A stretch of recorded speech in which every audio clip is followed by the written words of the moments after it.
Hi friends, welcome back to our channel. ఇవాల్టి వీడియోలో మన పూల మొక్కలకి, గులాబీ మొక్కలకి, అలాగే మందార మొక్కలకి, అన్ని మొక్కలకు కూడా ఒక మంచి ఫర్టిలైజర్ని అయితే తీసుకొని వచ్చాను. ముఖ్యంగా గులాబీ మొక్కలండి, మనకి చలికాలంలో కూడా విపరీతంగా విరగబూయాలంటే మనం ఇచ్చే ఈ ఫర్టిలైజర్ అనేది నెలకొకసారి ఇచ్చి చూడండి. అసలుకి పువ్వులు అనేది 1, 2 కాకుండా ఎక్కువ శాతం పువ్వులు అయితే పూస్తాయి అన్నమాట. అలాగే మీలో ఎవరైనా నా ఛానల్ కొత్తగా చూస్తున్న వాళ్ళైతే ప్లీజ్ సబ్స్క్రైబ్ చేయండి, లైక్ అండ్ షేర్ చేయండి. అలాగే వీడియో మొత్తం కూడా స్కిప్ చేయకుండా చూడండి. చూస్తున్నారు కదండి, మన గులాబీ మొక్కలన్నీ కూడా మంచిగా పోషకాలు అందిస్తూ ఉంటే ఎప్పటికప్పుడు మన గులాబీ మొక్కలు అనేది ఇట్లాగే చాలా హెల్తీగా ఉంటాయి. అలాగే పువ్వులు కూడా ఎక్కువగా వస్తాయి అన్నమాట. మనం ఎక్కువగా వర్షాలు పడుతున్నాయి కాబట్టి ఇప్పుడైతే మనం ఎప్పటికప్పుడు పూల కుండీలు అనేది చెక్ చేసుకుంటూ ఉండాలి. సాయిల్ అనేది కూడా లూజ్ చేసుకుంటూ ఉండాలన్నమాట. ఎందుకంటే బాగా బిగుసుకుపోయినప్పుడు మనకి వాటర్ శాతం అనేది ఎక్కువగా నిలబడిపోతుంది. అలాగే మనం కంటైనర్లో సాయిల్ అంతా కూడా లూజ్ చేసుకున్నాం అనుకోండి, వాటర్ అనేది తొందరగా సులువుగా వెళ్ళిపోతుంది. అలాగే డ్రైనేజ్ హోల్ అనేది కూడా చెక్ చేసుకుంటూ ఉండాలి. మనం డైలీ అనేది ఫర్టిలైజర్స్ అనేది వేరువేరుగా ఇస్తూ ఉంటే మన పూల మొక్కలు అప్పుడు హెల్తీగా పువ్వులు అయితే పూస్తూ ఉంటాయి. మనం ఆర్గానిక్ వేలో ఏదో ఒక ఫర్టిలైజర్ అనేది మన పూల మొక్కలకి అందజేస్తూ ఉండాలి. మనం ఇచ్చే ఫర్టిలైజర్స్లో స్థూల, సూక్ష్మ, పొటాషియం, ఐరన్, జింక్ ఇలా ఎన్నో పోషకాలు ఉండే ఫర్టిలైజర్స్ అయితే మనం ఇస్తూ ఉండాలి. ఎందుకంటే మనం ఎప్పటికప్పుడు పూల మొక్కలకి ఇస్తూ ఉంటేనే మన పూల మొక్కలు అనేది ఎక్కువగా హెల్తీగా మనకి పువ్వులు అనేది కూడా బాగా వస్తూ ఉంటాయి అన్నమాట. ఇలా సాయిల్ మొత్తం కూడా బాగా లూజ్ చేసేసుకోండి. ఇలా లూజ్ చేసుకోవడం వల్ల మనం ఇచ్చిన ఫర్టిలైజర్ కూడా మన మొక్కకు అనేది బాగా అబ్జర్వ్ అవుతుంది అన్నమాట. అలాగే సాయిల్ అంతా కూడా లూజ్ అవ్వడం వల్ల వర్షాల కారణంగా వాటర్ అనేది నేరుగా దిగిపోతుంది. లేదంటే గట్టిగా పడటం వల్ల డ్రైనేజ్ హోల్ అనేది కూడా మూసుకుపోతుంది కదా, అది కూడా మనం చెక్ చేసుకుంటూ ఉండాలండి.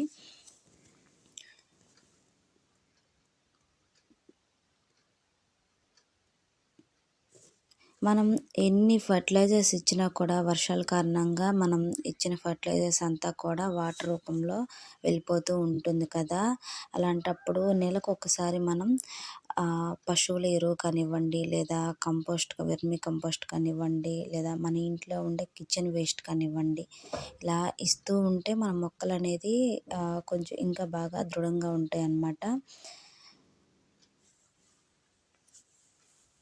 చూసారా ఎంత గట్టిగా అయిపోయిందో. మనం వారానికి కానివ్వండి, లేదా నెలకు ఒకసారి కానివ్వండి, ఇలా చేసుకుంటూనే ఉండాలి. ఎంత చేసినా సరే మన మొక్కలు అనేది ఇలాగే ఉంటూ ఉంటాయి అన్నమాట. ఇప్పుడు మన పూల మొక్కలు పువ్వులు పూసి అయిపోతూ ఉంటాయి కదా, ఎప్పటికప్పుడు అవి తీసేసి మనం మొత్తం కూడా ప్రూవింగ్ చేసుకుంటే మనం మళ్ళీ కొత్త ప్లేస్లో పువ్వులు అనేది వస్తూ ఉంటాయి అన్నమాట. అలాగే ఎల్లోయిష్గా ఉన్న ఆకులన్నీ కూడా తీసేసుకోండి, అవి ఉంచుకోకుండా. ఒకవేళ మొక్క అంతా కూడా ఎల్లోయిష్గా అయిపోతుంది అని అంటే మాత్రం మన ఛానల్లో వీడియో ఉంది.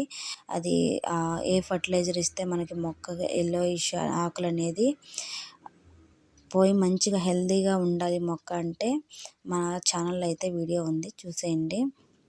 అలా ఫ్లవర్స్ కానివ్వండి, లేదా చిన్న చిన్న స్టెమ్స్ అనేది మనం ప్రూవింగ్ చేసేసుకోవాలి మొత్తం కూడా.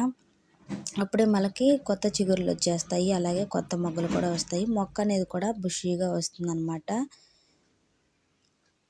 నేలలో వేసిన మొక్కకైనా సరేనండి, మనం ఇచ్చే ఫర్టిలైజర్స్ అనేది బాగా అబ్జర్వ్ అవ్వాలంటే ఎప్పటికప్పుడు నేలలో ఉండే మొక్కలు కూడా బాగా తవ్వుకుంటూ ఉండాలి ఎప్పటికప్పుడు.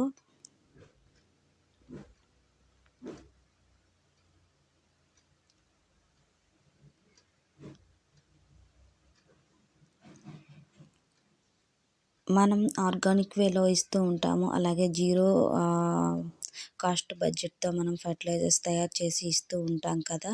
ఇవాల్టి ఫర్టిలైజర్ అయితే ఇక్కడ చూసారు కదండి, మనం యాపిల్స్ వాడుతూ ఉంటాం కదా, యాపిల్స్ అనేది మనం పడేయకుండా, లేదంటే తొక్కలు ఉంటాయి కదా, తొక్కలు పడేయకుండా మనం ఫర్టిలైజర్ చేసి మన పూల మొక్కలకు అనేది ఇవ్వచ్చు. బియ్యం కడిగిన వాటర్ అండి, బియ్యం కడిగిన వాటర్లో నేను 2 days వరకు ఈ యాపిల్ తొక్కలనేది వేసానమాట. వేసి బాగా ఫర్మెంట్ చేశాను. చూడండి ఎంత బాగా ఫర్మెంట్ అయిపోయాయో. ఈ ఫర్మెంట్ చేసినవి మన పూల మొక్కలకి చాలా బాగా పనిచేస్తాయండి. నెలకొకసారి ఈ ఫర్టిలైజర్ అనేది ఇచ్చి చూడండి. మీరే రిజల్ట్స్ అనేది చూస్తారు. మనకి బియ్యం కడిగిన వాటర్‌లో ఎంత మంచి పోషకాలు ఉంటాయో మీకు తెలిసిందే. అలాగే మనకి యాపిల్స్‌లో కూడా మంచి మంచి పోషకాలనేది మొక్కలకి ఇచ్చామంటే మంచిగా మనకి పువ్వులనేది బాగా విరగబూస్తాయన్నమాట. మనకి నర్సరీ నుంచి తెచ్చిన మొక్కల ఫస్ట్ టైం పూస్తాయి. తర్వాత పెద్దగా పూయట్లేదు అనుకుంటాం కదా! ఈ ఫర్టిలైజర్ ఇచ్చి చూడండి. అలాగే వాటర్ లెవెల్స్ ఎంతంటే మనం ఒక జిగ్గుకి 5 లీటర్ వాటర్ అనేది యాడ్ చేసుకోవాలి. తర్వాత మన పూల మొక్కలకనేది ఏ పూల మొక్కలకైనా సరే మందార మొక్కలకి, గులాబీ మొక్కలకి, కాగడ మొక్కలకి అలా ఏ మొక్కలకైనా సరే అండి ఇవ్వండి. మీరైతే పువ్వులు బాగా పూయడం అయితే చూస్తారు. మంచిగా పువ్వులైతే పెద్ద పెద్ద సైజులో పూలొస్తాయి. అలాగే డల్‌గా ఉన్న మొక్కలు కూడా చాలా హెల్తీగా ఉంటాయి. మీరు డైలీ కూడా బియ్యం కడిగిన వాటర్ అనేది పూల మొక్కలకనేది ఇవ్వొచ్చండి.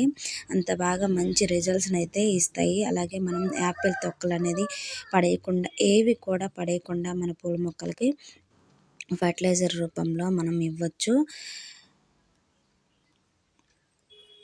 చూసారు కదండీ! మనం జీరో కాస్ట్ బడ్జెట్‌తో చలికాలం మంచిగా పువ్వులు పూయాలంటే ఎటువంటి ఫర్టిలైజర్ ఇవ్వాలో చూసాం కదండీ! ఈ వీడియో మీకు నచ్చినట్టయితే లైక్ చేయండి, షేర్ చేయండి, సబ్స్క్రైబ్ చేయండి. అలాగే ప్లీజ్ సపోర్ట్ చేయండి. Bye friends.